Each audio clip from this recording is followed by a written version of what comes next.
మీ business ని develop చేసుకోవాలని అనుకుంటున్నారా? అయితే వెంటనే సంప్రదించవలసిన ఫోన్ నంబర్ 7729969299. ఈ 3 ఎమ్మెల్సీ ఎన్నికల్లో బీఆర్ఎస్ ఊసే లేకపోవడానికి బీజేపీ మనుగడకు ముడిపడి ఉన్నదనే అంశం గమనించాల్సిన అవసరం ఉంది. ఐడియాలజికల్ వార్లో బీజేపీ ఎట్లాగూ భవిష్యత్తులో పోరాడే పరిస్థితి ఉంటుంది. ఐడియాలజికల్ వార్లో బీజేపీ మాతో భవిష్యత్తులో గెలిచే అవకాశమే లేదు. కానీ ఈ ఐడియాలజికల్ వార్లో బీజేపీ వైపు బీఆర్ఎస్ ఉండడం అనేదే గమనించాల్సిన అవసరం, తెలంగాణ ప్రజలనేది గుర్తుంచుకోవాల్సిన అవసరం. ప్రత్యేకించి బీజేపీ బీఆర్ఎస్ని ఏ విధంగా లొంగ తీసుకుందో ఈ 3 ఎమ్మెల్సీ ఎన్నికల్లో మనకు స్పష్టమైన అంశం. కాబట్టి ఇప్పటి నుంచి బీజేపీని బీఆర్ఎస్ను వేరే ఘాటాన మేము కట్టలేం, 2 ఒకటే. రెండవది, 2 ఎమ్మెల్సీ ఎన్నికల్లో గెలిచిన పరిస్థితుల్లో బీజేపీ నాయకులు మాట్లాడుతున్న తీరు చూస్తే ఒకంత హాస్యాస్పదంగా కూడా ఉన్నది. ఎన్నికల కోసం, ఓట్ల కోసం బీజేపీ ఎప్పుడైనా పోరాడుతుంది, ప్రజల కోసం పోరాడదు.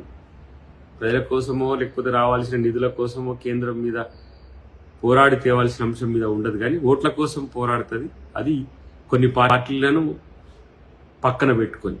ఉప ఎన్నికలు వస్తే మా సత్తా చూపిస్తామన్న బీఆర్ఎస్ ఈరోజు ఎమ్మెల్సీ ఎన్నికల్లో ఏ ఒక్క సీట్లో పోటీ చేయకపోవడం అనేదే మీరు వాళ్ళిద్దరి రాజకీయ రహస్య ఒప్పందానికి సూచిగా చూడాల్సిన అవసరం ఉంది.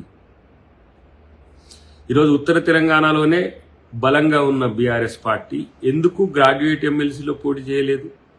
ఎందుకు నల్గొండ కానీ, ఎందుకు వరంగల్ కానీ ఈ టీచర్స్ ఎమ్మెల్సీలో ఎందుకు చేయలేదనే అంశం గతం నుంచి మేము చెప్తూనే ఉన్నాం.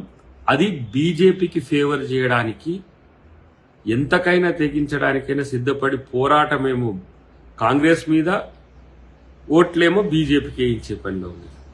కాబట్టి దీంతో బీజేపీ రాజకీయ భవిష్యత్తు బీఆర్ఎస్తో ముడిపడి ఉన్నదని, బీఆర్ఎస్ రాజకీయ భవిష్యత్తు తన ఉనికి ఉంటుందో లేదో అనే అనుమానం అయితే ఇప్పటికీ ఉన్న పరిస్థితుల్లో కొంత ఇంకా కాంగ్రెస్ పార్టీ డెఫినెట్గా దానికి సంబంధించిన రెబల్ లేకపోతే సిమిలర్ క్యాండిడేట్స్ సంబంధించిన అంశంలో కొంత నష్టం జరిగి ఉండొచ్చు. కానీ ఐడియాలజికల్ వార్లో బీజేపీని భవిష్యత్తులో కాంగ్రెస్ పార్టీ దేశంలోనూ ఇటు రాష్ట్రంలోనూ భూస్థాపితం చేయడం ఖాయం. తాత్కాలికంగా వస్తున్న వీటిని చూసి మరీ పగటి కళ్ళు కలగొద్దని చెప్పి బీజేపీ గుర్తులకు హితం.